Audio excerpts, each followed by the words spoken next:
Hello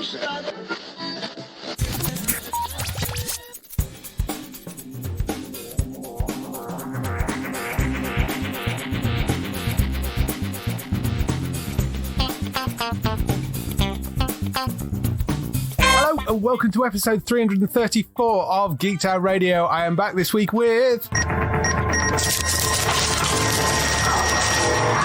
Matt. How are you doing? I'm good, David. How are you doing? I'm very well, thanks. So, what have you been up to the last week or so? Well, apart from other things that I'm watching, like Walking Dead and Euphoria, which finished about a week ago or a couple of weeks ago or so, most of the shows I'm watching, in fact, all of the shows basically I'm watching are on Apple.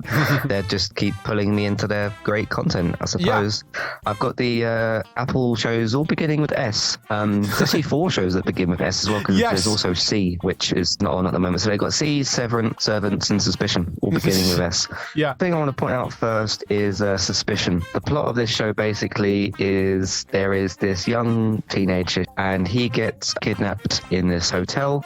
There's these 5 main characters. 2 of them are Raj from Big Bang Theory and Simmons from Agents of S.H.I.E.L.D. I can't remember their actual names, but those are both in those shows. Kunal Nayyar, and who's from Big Bang, and Elizabeth Henstridge from Agents of S.H.I.E.L.D. Yeah, it's interesting though, because obviously she was in Agents of S.H.I.E.L.D., which was obviously drama focused, but the other guy was Raj, obviously in Big Bang, which is a very different tonal kind of thing. Yes. And he looks obviously very different but he's a great actor though. He was in the Netflix series Criminal. Oh, the interview thing. Yeah, the interview thing. He was in that as well. Yeah, I never got around to that. That was the 3rd one, wasn't it? I think. Yeah, where that Kit Harington was there as well. So, but yeah, there's these 5 suspects. They're the ones who get the kidnap sort of pinned on them. You don't know whether they have or haven't actually done it. It doesn't seem like they have, but obviously that might be part of the trick. And there's a whole bunch of like twists and turns in this whole sort of espionage type of thriller sort of show. Now, interestingly enough, I was scrolling through like the information on the show. I watched the trailer and all that, and it says at the bottom, because it's got like other recommendations or related shows, obviously to keep you on the platform, so that if you finish the show, you can watch other things. Yeah. And it says Apple lists Homeland, Mosquito Coast, 24, and Defending Jacob as related shows. So I looked at that before I started episode 1, which obviously a few weeks ago. I was like, okay, all of those shows are up my alley. Obviously 24 being still my favorite show. Yeah. So I thought, yeah, I'll give this a go. And it is very much in that wheelhouse, that sort of espionage type of thing. Obviously all those shows have their different types of plots and things like that, but it's that type of show.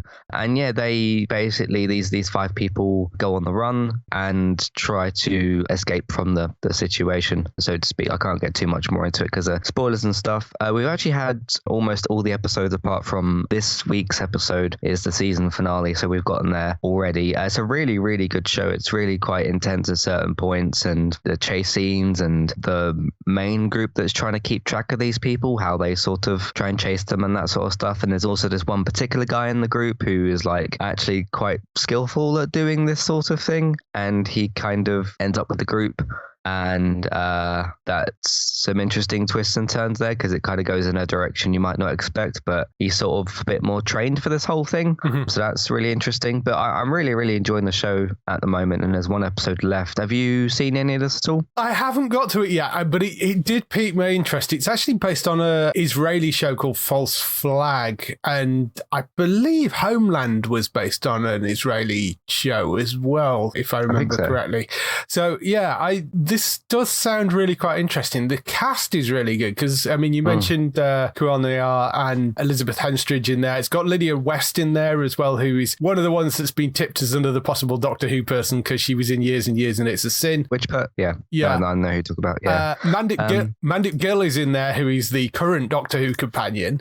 Ian McKellen is in there, who was in Game of Thrones. You've got Uma Thurman, which, I mean, is one of the bigger names in there. Noah Emmerich is in there, who is one of those guys that pops up in things and you go, I know that face. He's been in The Americans he was in, but he's been in a ton of movies. He was in Truman Show as well. He played the best friend in The Truman Show. Yeah, he's wonderful. Really, really good cast they've got for that. So I'm definitely going to check that out at some point. I keep on forgetting to go on Apple and look stuff up, but yeah. Yeah, but the episode's about 45 minutes each. There's currently 7 of them. There's going to be the finale on Friday or late Thursday, whatever you decide. So that's been really good. The other shows, Severance, which I think you said to me that you'd started as well at some point. Yeah, I've only seen the first episode so far, but yeah, so that was really good. I think they're about 5 in now, 4 or 5 in, roughly. Yeah.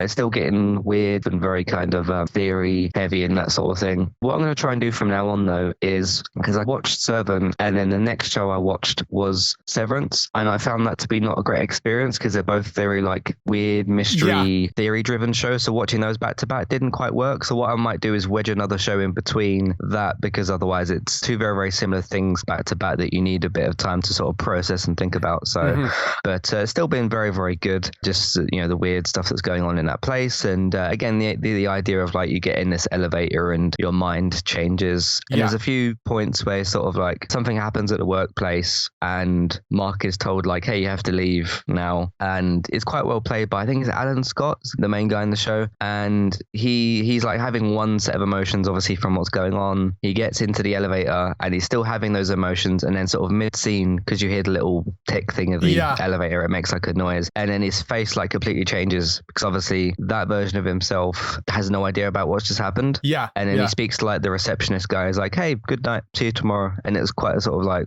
wow, that was pretty good. It's really interesting flipping back and forwards. If you haven't seen Severance yet, the basic premise is that he works at a company that, in order to sort of protect the stuff that's going on at the business, they go through a severance procedure which separates their work memories from their non-work memories.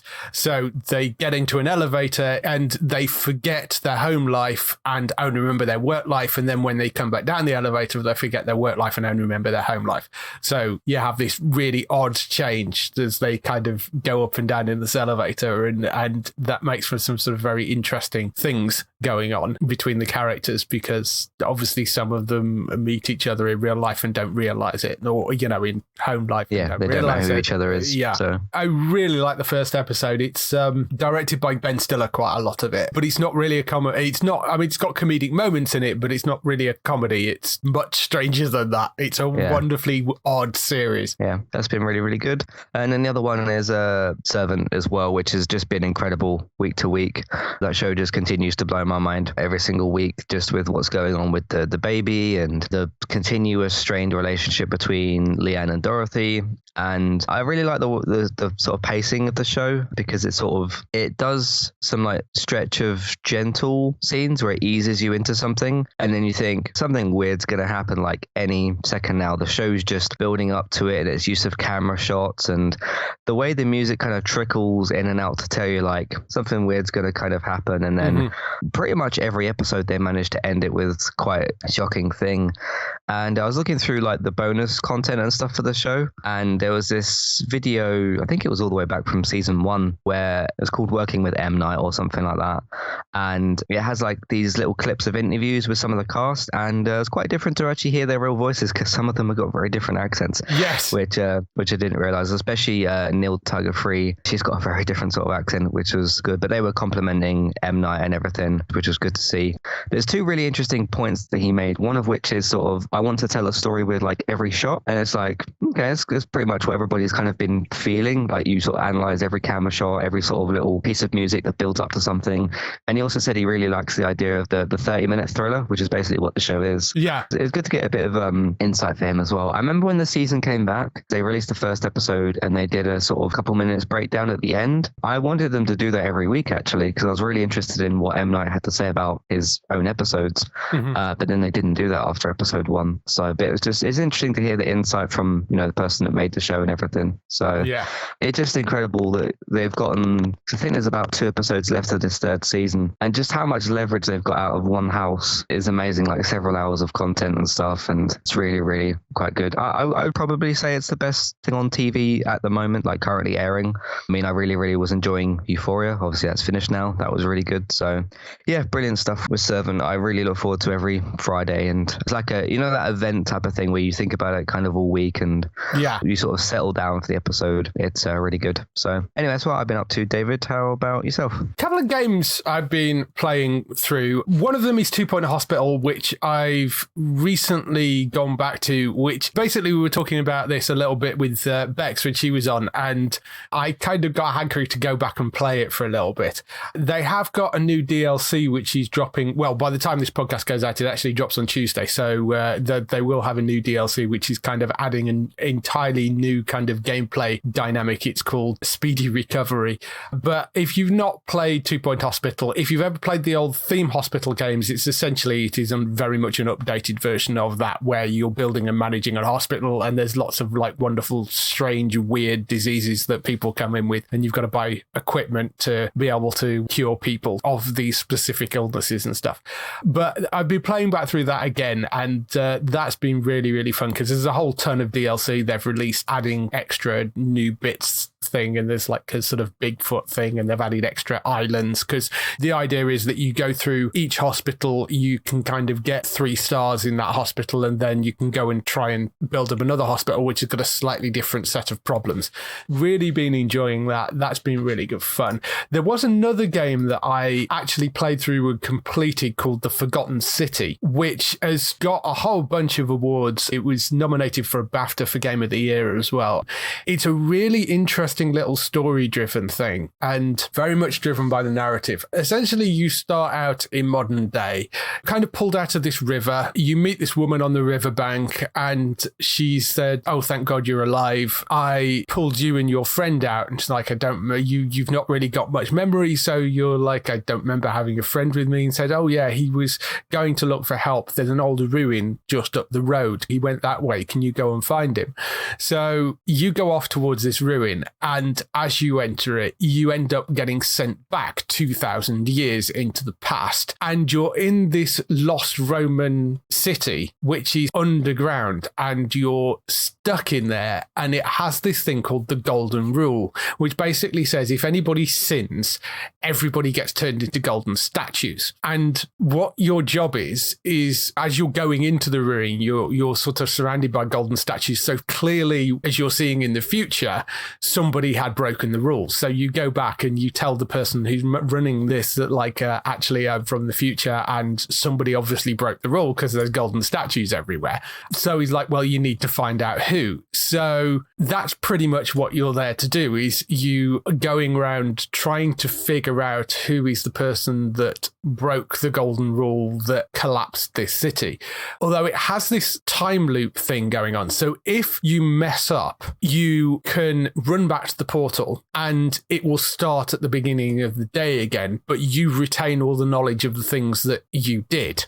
So you're going through this scenario multiple times, each learning a little bit more. And sometimes you actually want to force the day to end because you need something to happen. So you will like nick something, which is obviously breaking the rule because you've stolen something. So that will force everybody to turn to gold, and you run back and start the day over again. It's brilliantly constructed. There are apparently 4 different endings. I've only seen 2 of them, and it wasn't that long. I think it was about 20 hours to get through the whole thing, but really, really enjoyed it. It's a very, very well constructed story. I was a bit concerned that the whole time loop thing might become a bit wearing, but the way they utilize it, and there's a mechanism in place so you're not having to go and do everything you did last time. There's a guy that you meet as you kind of walk out and said, go and take this to this person, go and take this to this person. So there is a mechanism in place so you've not got to kind of run around doing everything you did last time. It's just very, very well put together. It's called The Forgotten City. It's been out since July last year, so it's been out quite a while, but a really nice little game. Very, very well worth picking up. It's only £20 on Steam, so it is definitely worth one going to pick up if you've not played through it. Have you heard of a game called 12 Minutes? Because it sounds quite similar to that. Yes, I have. I've not played it, but yes. Yeah, that's on Xbox Game Pass. I remember playing it a couple of months ago or so. The premise for that game is because it's got William Dafoe, Daisy Ridley, and James McAvoy. Mm-hmm. And you start off in this front room type area. There's like a kitchen, bathroom, bedroom, it's a little house kind of thing. And the William Dafoe character comes and knocks on your door, and he says that your wife needs to be arrested for something. She seemingly has no clue what it's for, and it's up to you to kind of figure out what's going on and try to make it so that your wife doesn't get killed or arrested, and so that you don't get killed or arrested. There's lots of different like loops to go through and all that kind of thing. And obviously it's 12 minutes per thing. That was quite a good game to play through. It sounds a bit similar to what you were talking about, like with the time loop stuff and everything. So yeah, it does. That was really good. Yeah, I really like the setting of it. There's some historical stuff about, you can look at some of the artifacts that are laying around and it'll tell you little bits about them. So there's a little bit of history in there as well. And it's just very nicely done. And really enjoy playing through that. I'm probably not going to play through the other two endings. I'll probably go and look them up, but because I think I probably got the better ending out of all of them. So very much enjoyed playing through that, though. That was really good. On the TV side, Marvelous Mrs. Maisel had its finale this week because they've been releasing 2 episodes a week for that. So that has now got all 8 episodes of the season up. It's been brilliant this season once again. I really, really enjoyed it. Sort of Midge picking up after the Shy Baldwin tour all fell apart on her, and she's been very stubborn in how she manages her career. After that whole thing, she's basically said, I'm not going to be an opening act for anybody. I don't care who it is.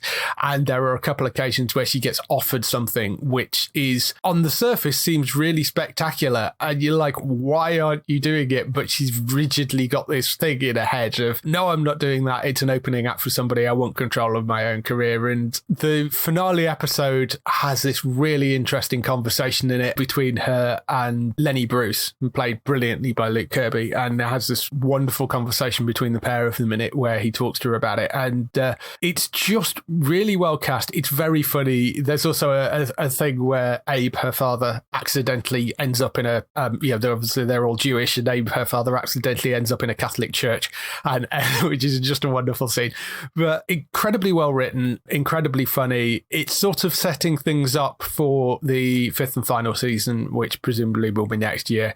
I love that show. I think the writing's brilliant. I think it's superbly put together, and it's on Amazon. It's from the same people that did the Gilmore Girls, and there is a lot of that kind of very fast, quick-fire humour going on in there, and it suits it so well. But it's just brilliant, that series. So I've been very much enjoying that.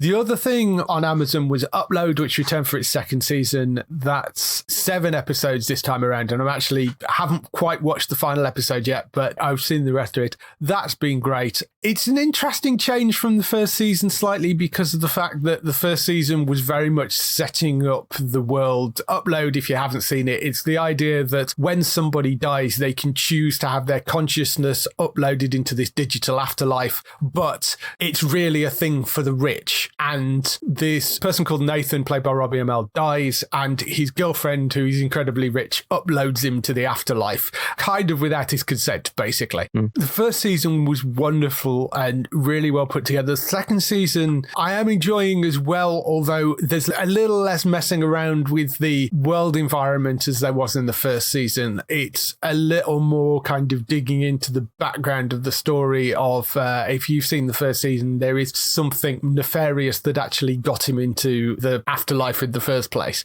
So it's a bit more about that and him starting to rebel a bit more as well, and the relationship between him and what they call the angels, who are the real world people that go in and are essentially the sort of concierges of this world that pop up and help them. There's more of that sort of stuff going on. There's also a thing that is relating to privacy in that world as well, which comes up, which is a really interesting sort of subversive stuff. But have you caught any of the 2nd season of that yet? No, I didn't see the 1st season yet. Oh, so, haven't you? No, but it's one I need to go and watch, I think. Because I know that you and I think you and Robert talked about it before, didn't you?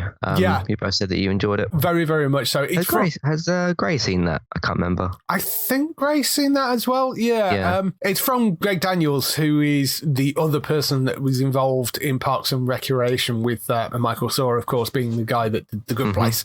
So it was very weird because Michael Cera comes out with The Good Place, which is about the afterlife, and Greg came out with this, which is also about the afterlife, although in a slightly different way.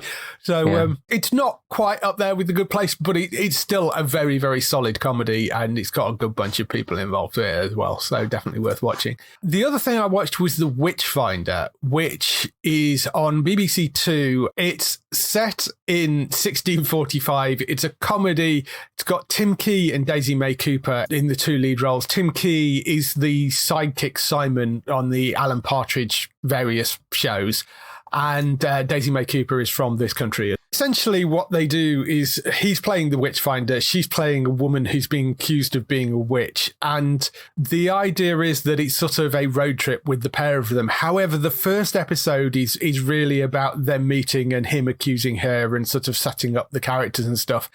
It was disappointing, that first episode, because it's got a lot of brilliant people involved in it, and it really should be much better than it is. It just doesn't quite land as well as it should do.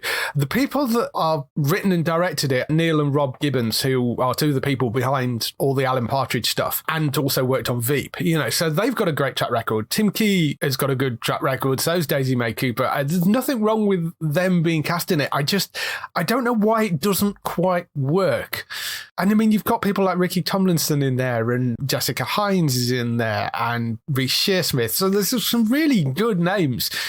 But I don't know, it just doesn't quite land as well as you would expect it to, which is unfortunate.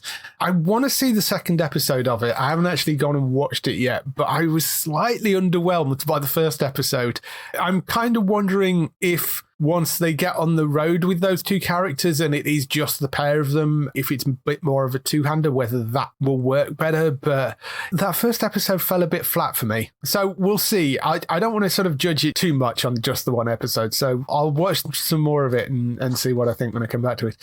Two big trailers dropped this week as well. Obi-Wan, and not wishing to be outdone, although it's very difficult to try and top an Obi-Wan trailer, but they also released the trailer for Strange New Worlds, the new Star Trek show as well. Yeah, both very teaser heavy, which obviously is the idea. It's just interesting to see that I think it was May 5th for Star Trek, and we haven't got Paramount Plus and probably won't by that point. By the sounds of things.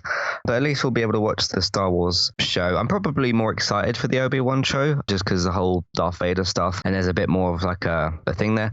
But I'm quite looking forward to that one as well. I also did watch the Better Call Saul trailer, which was very, also very good. But no, the Star Trek one was pretty good. It's just, I mean, I feel like we know a bit more about the Obi-Wan stuff than we do about the Star Trek stuff, but they were still both very, very good trailers. I also watched the third season trailer for The Boys, which was quite wild. Yes.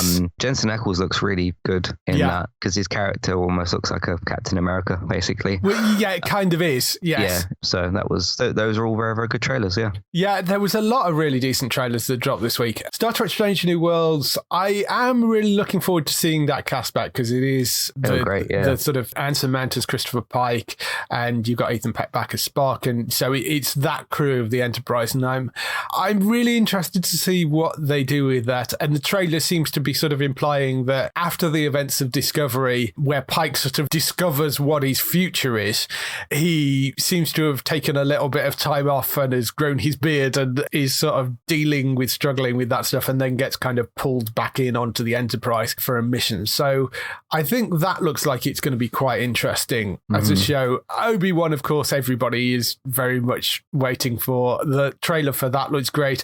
They've introduced the live-action Inquisitors for the first time, which are from the animated series, including their rather unique spinning lightsabers, which look amazing in live action as well. Yeah. So that looks like it's going to be really fun and interesting. Somebody pointed out, you had Boba Fett, that series. We didn't need to all be based on Tatooine, and seemingly was mainly based on Tatooine. And now you've got an Obi-Wan series, which you'd think is all based on Tatooine, because that's where it was. And it looks like it isn't, and he's going to be going off to different planets.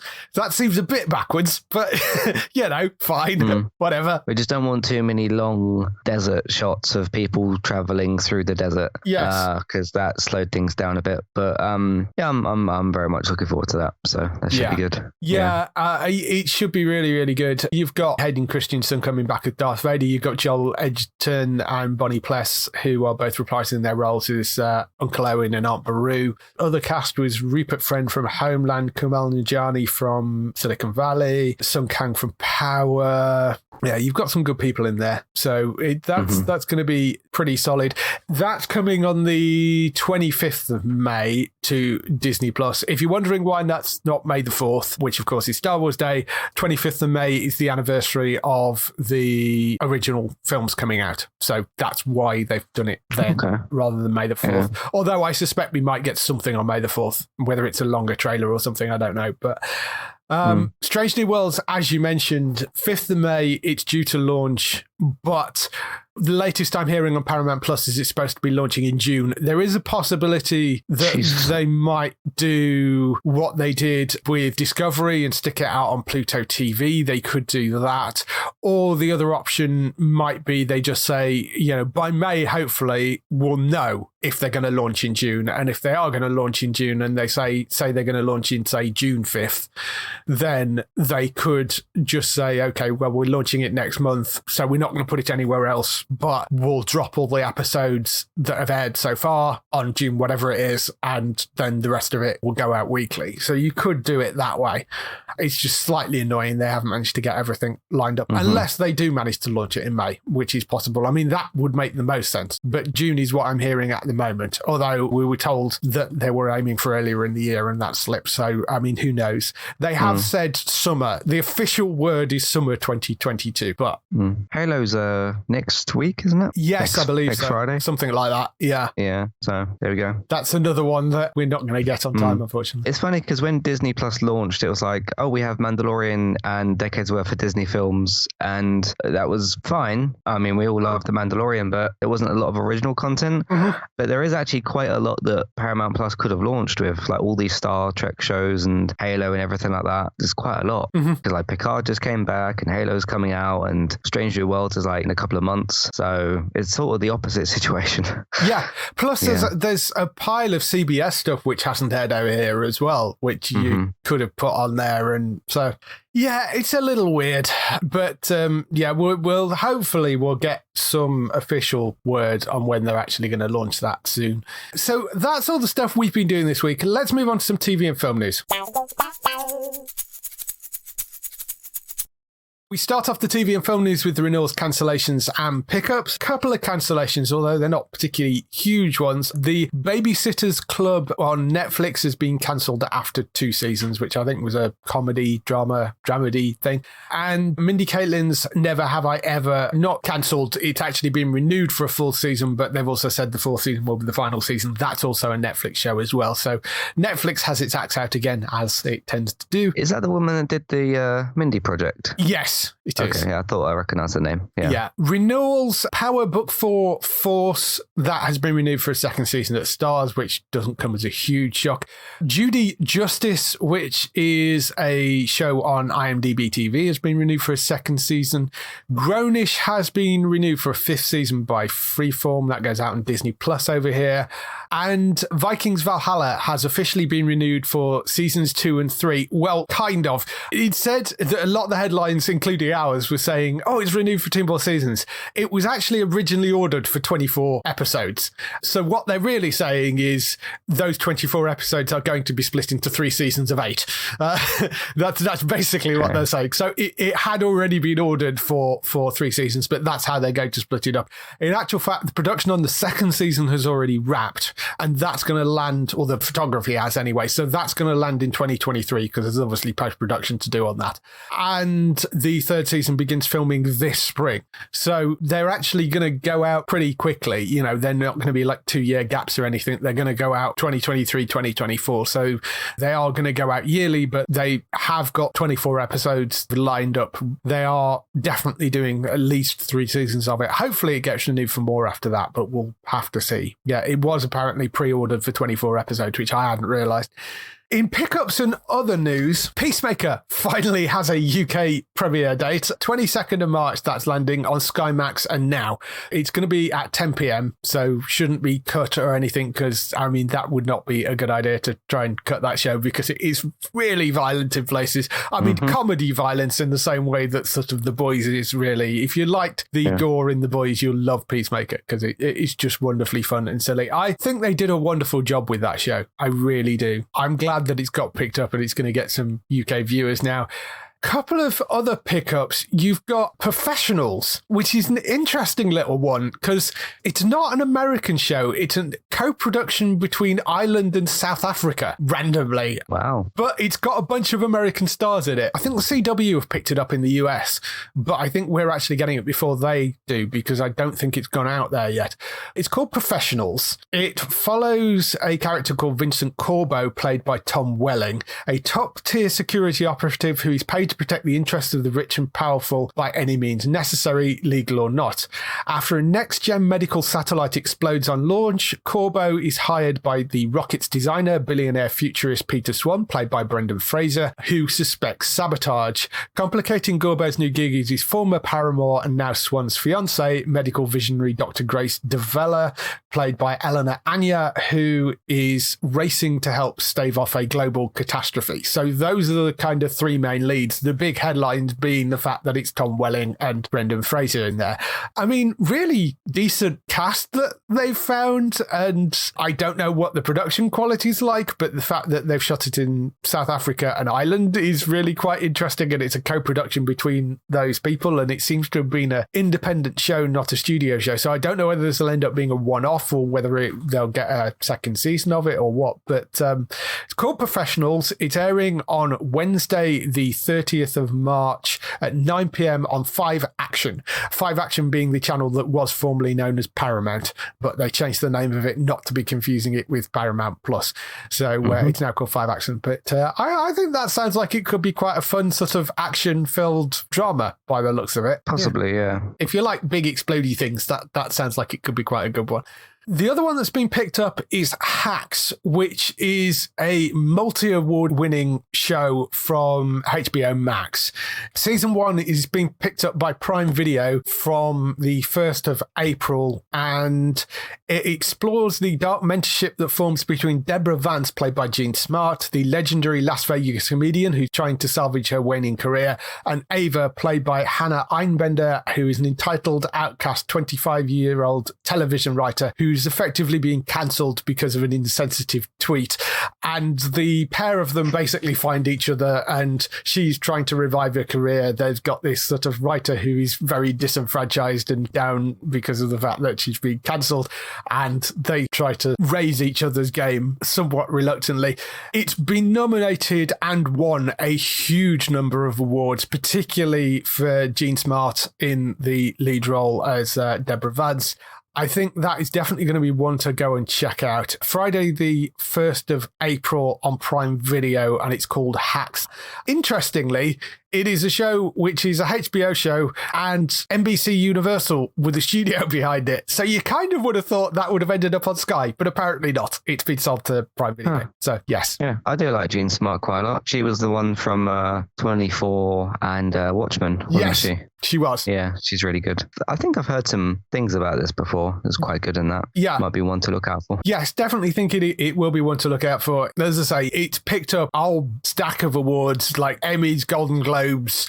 If you name it, it's picked it up. Writers Guild Awards, Actors Guild Awards. So, I mean, it's certainly got a lot of pedigree to live up to. I hope it's really good. By the sounds of it, it is. But with Mrs. Maisel ending, this could be quite a good thing to step in, because there's a sort of, it's stand-up comedy drama sort of thing. So I think that could be quite decent. A couple of other things announced this week as well. Bosch Legacy, which is the sort of continuation show, which really sounds like it was done as a tax dodge. dodge because they ended the main boss show, which was on Prime Video, and then IMDb TV picked up this thing called Bosch Legacy, which has 3 of the characters out of the main show, including the lead, and is sort of carrying them on into this new show. So it's sort of Bosch by another name, essentially. Friday the 6th of May, that is starting, and that airs on IMDb TV.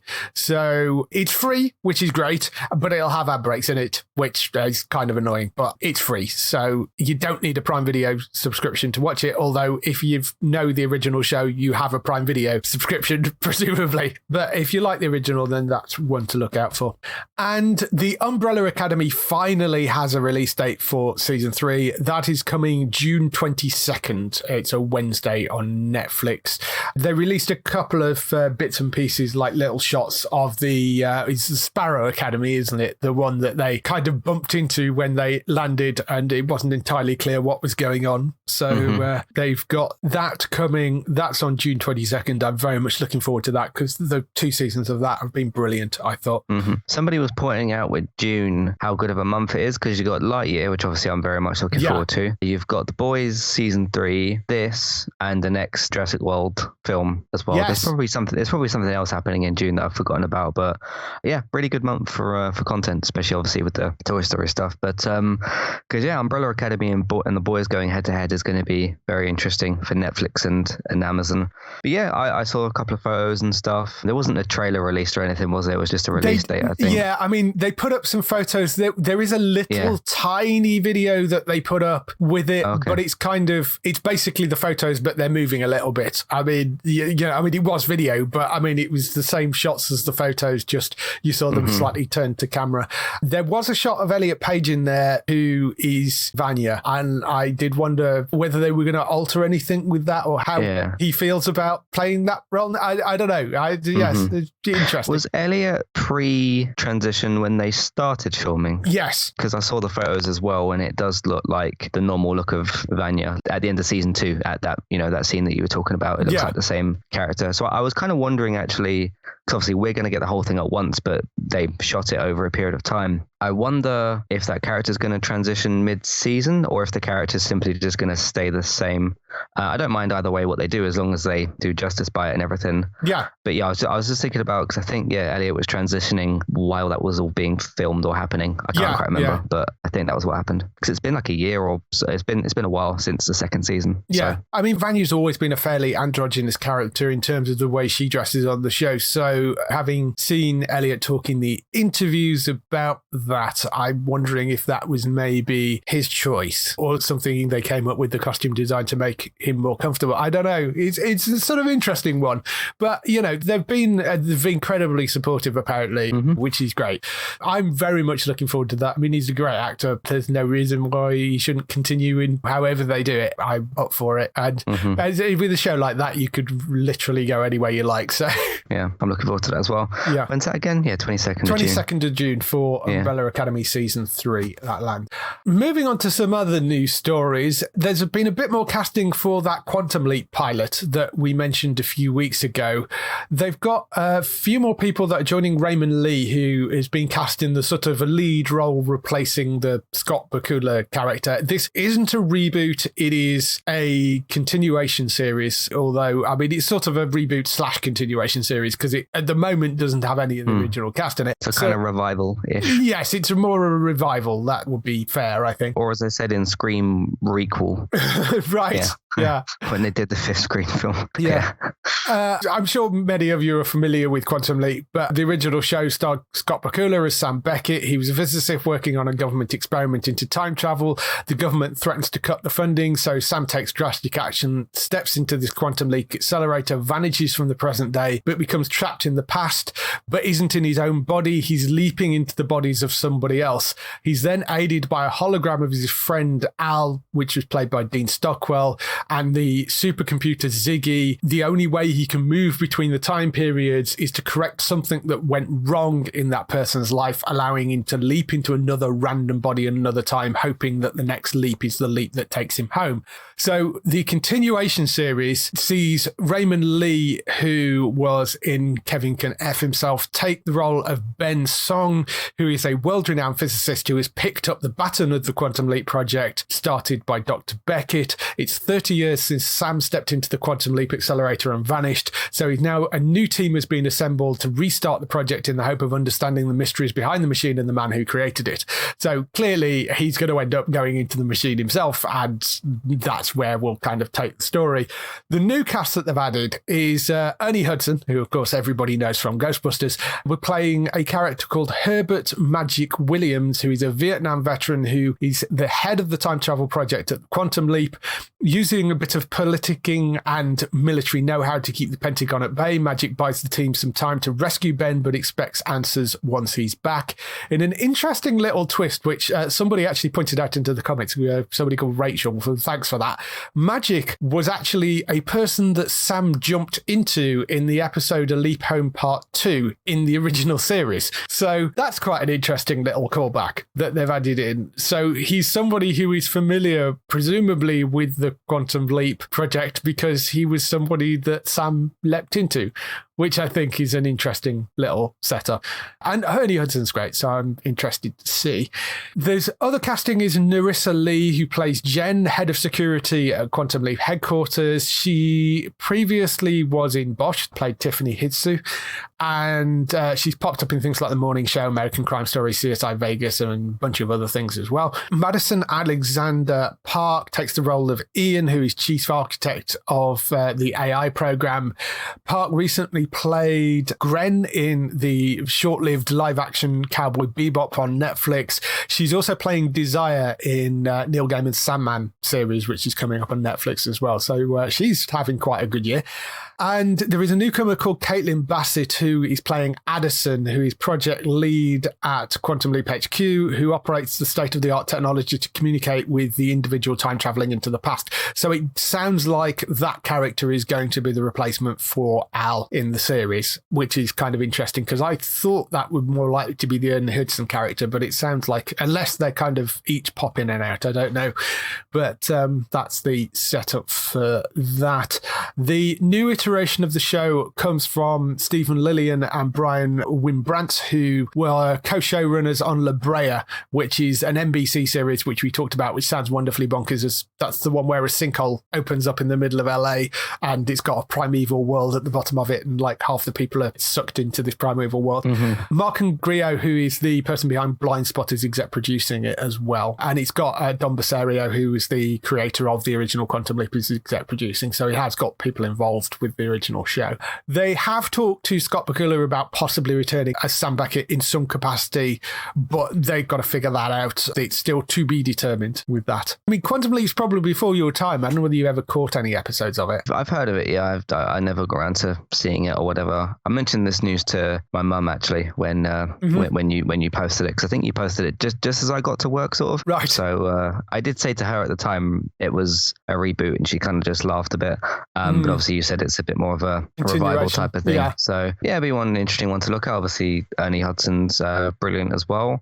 There's a person obviously from Kevin Can F himself, which is good. I love that show. So we'll see how this all works out. This could be sort of like my way of stepping into it all. So we shall see. Yeah, the original series I think is up on Peacock. So if you want to go and check out a few episodes of the original show and you've got Sky, it is on Peacock for you to go and look through, I think. Oh, is the box set on there? Yeah, the box set is up on there of the original show. So, and it is NBC making this as well. So yeah, we'll see whether that actually comes to fruition. It is a pilot, so I mean, it may not go anywhere, but hopefully it does, because I do quite like the sound of it, and I think the casting's really interesting. We're getting towards that sort of renewals and cancellations. We are. Time. We are the TV bloodbath, as we call it. Yes, the May TV bloodbath that usually happens the first week of May, second week of May, that and or last week of. And the CW's been interestingly quiet as well. Yes, so, usually they're like, hey, everybody else is about to renew their shows, but we've already renewed everything. Yeah, so. the CW usually by February have renewed or cancelled everything. This year they've been very quiet. Part of the reason for that is because of the fact that they are potentially selling the CW,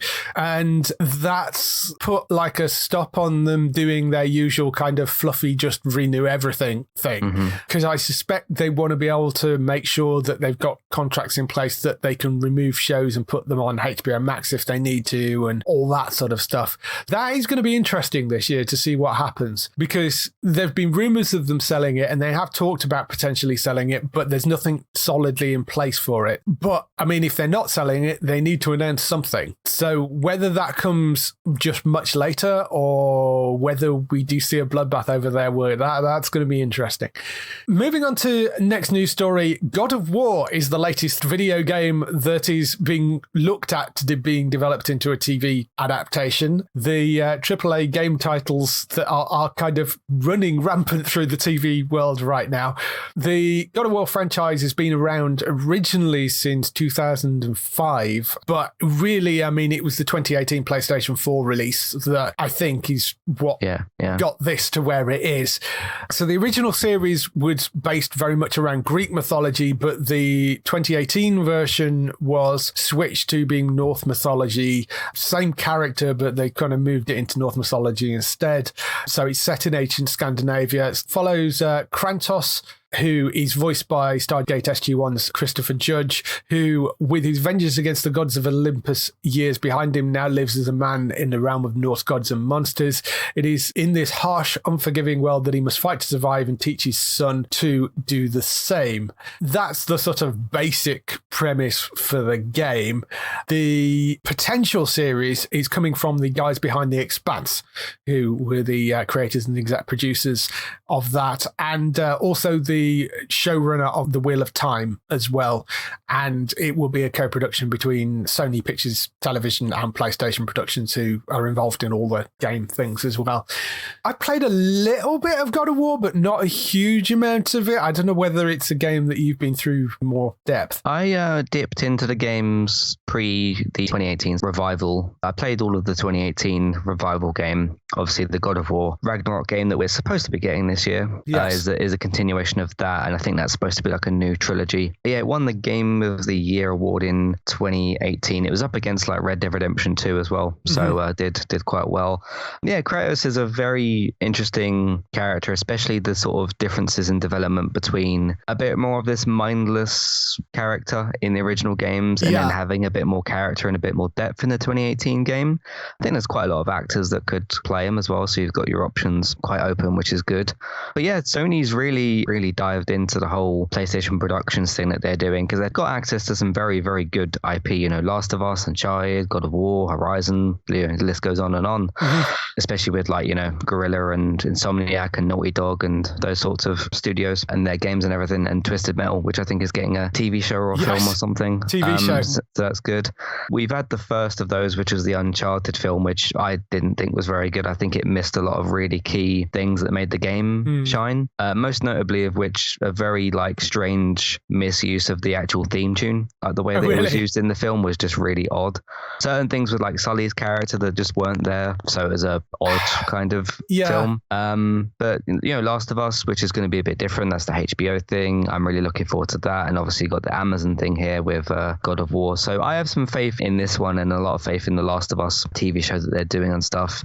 I don't actually know anything about Twisted Metal, so I'll have to wait and see what that one looks like. So I remember you having a conversation with Bex a few weeks ago about game adaptions and which ones we'd all kind of want. I mean, I'd like to just kind of see Uncharted done better, but then I'm also looking forward to seeing what they do with The Last of Us. There's a lot of really good people involved in that, like the cast. You got Craig Mazin, obviously you got Neil Druckmann, who's very important to have there, and the prestige of HBO and stuff. So you got the prestige of Amazon, obviously basically unlimited money at this point. Yes. Unless Lord of the Rings uses all their money up.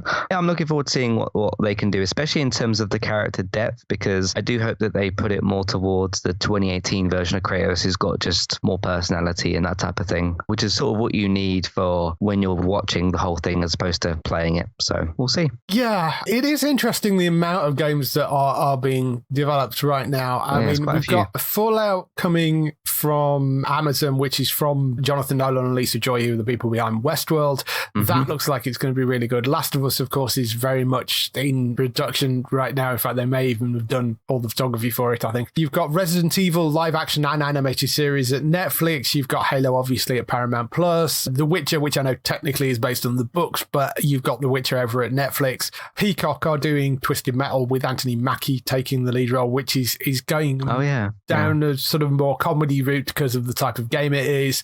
Yeah, I mean, there's some really, really interesting stuff coming out of there. And it's nice to see video games being recognized for actually having narrative and being a valid sort of thing to be able to adapt. I'm really intrigued by this. And I like Norse mythology things. It's going to be interesting with God of War to see where they go with it and whether this actually makes it. Because, I mean, Amazon are looking at it right now, but I mean, again, it's another one of those things that is a potential series, not a greenlit series so far. So we'll see. Yeah. Moving on to another definite spin-off thing. HBO Max have ordered the Batman spin-off limited series, which is currently known as The Penguin. So obviously it follows Colin Farrell's character from the movie. It's given a straight-to-series order. Colin Farrell in the title role expands upon the world filmmaker Matt Reeves has created for Warner Brothers' global blockbuster The Batman, and centers on Oswald Cobblepot, aka The Penguin, played by Farrell in the film.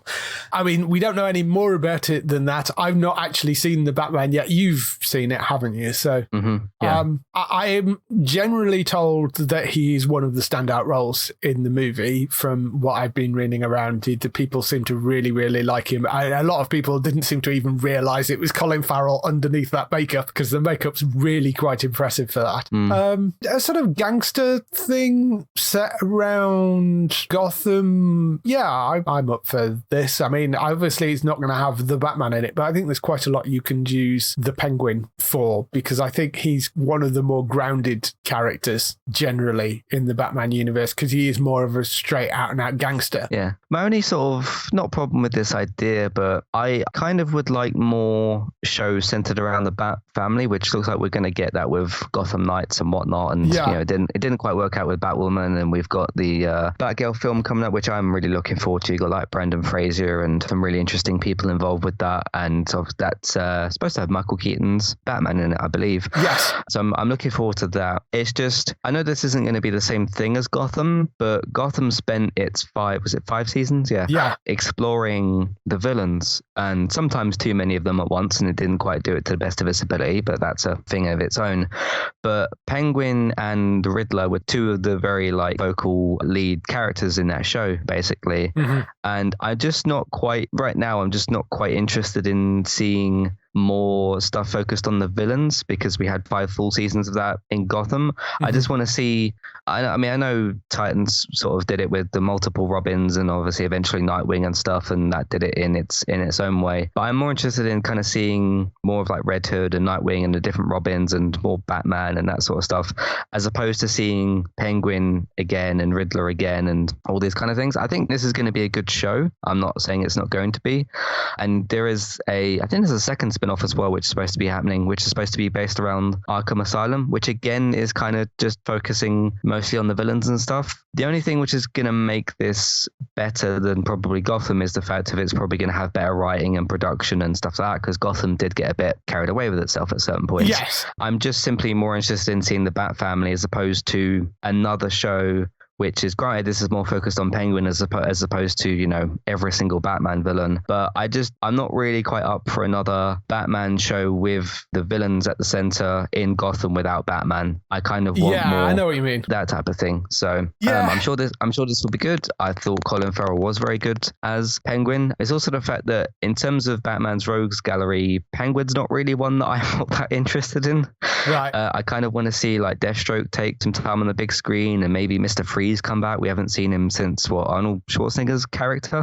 We've had him in like the Arkham games and stuff, but he's kind of overdue to come back, and just had a lot of Riddler and Penguin in, obviously we had them in this Batman film because you got Paul Dano's Riddler, but you kind of did those characters to death in Gotham, and I just I'm good on those characters. So yeah. How do you feel about all of that, I suppose? I don't know. I mean, I've not seen the film yet, so I can't specifically judge this version of it.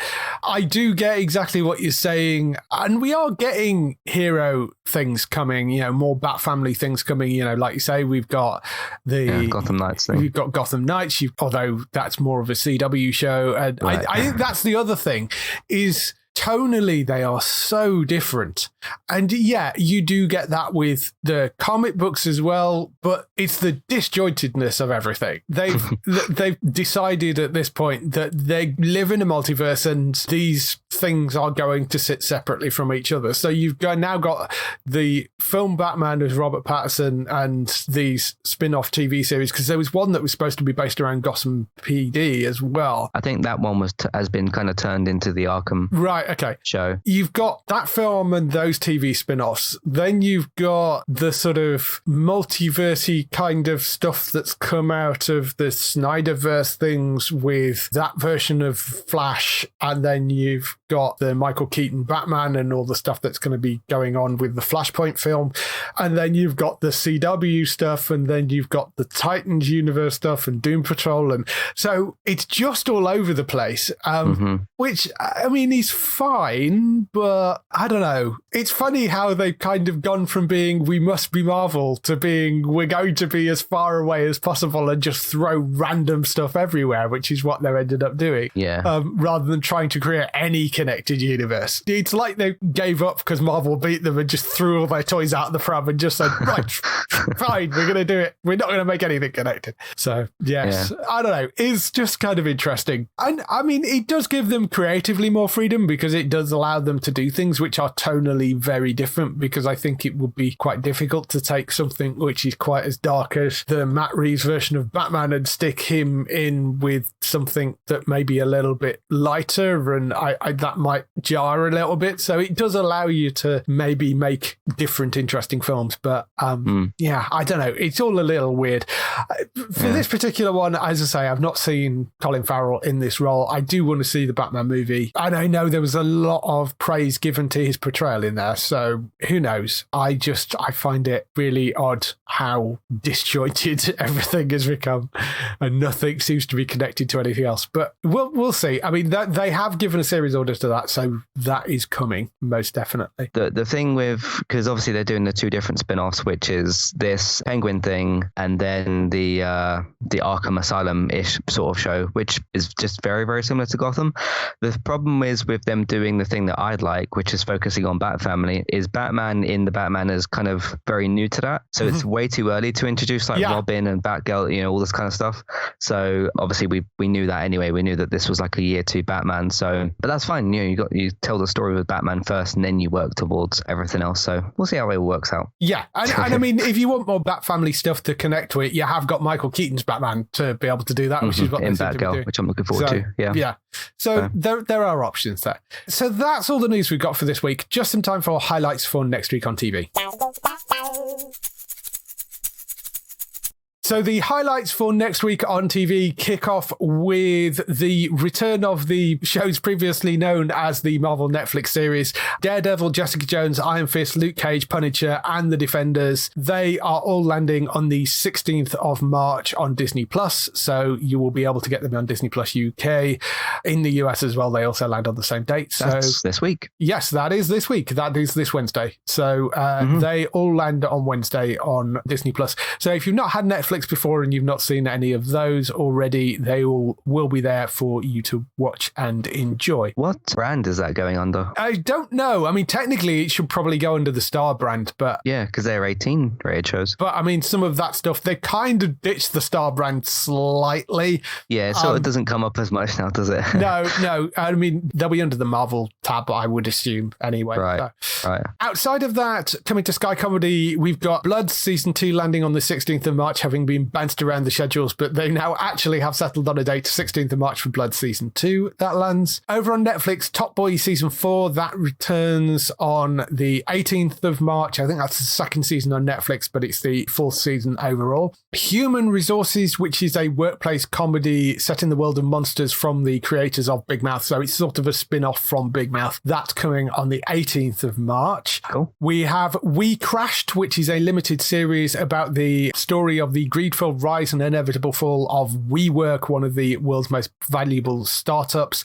That is coming on the 18th of March to Apple TV+.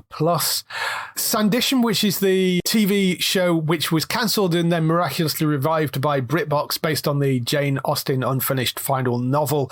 That is returning for a second season. It's landing on BritBox first, and that will be from the 21st of March. I think it does go on to ITV at a much later date, but it's going to be airing first on BritBox because they paid for it. So the BritBox UK are getting that.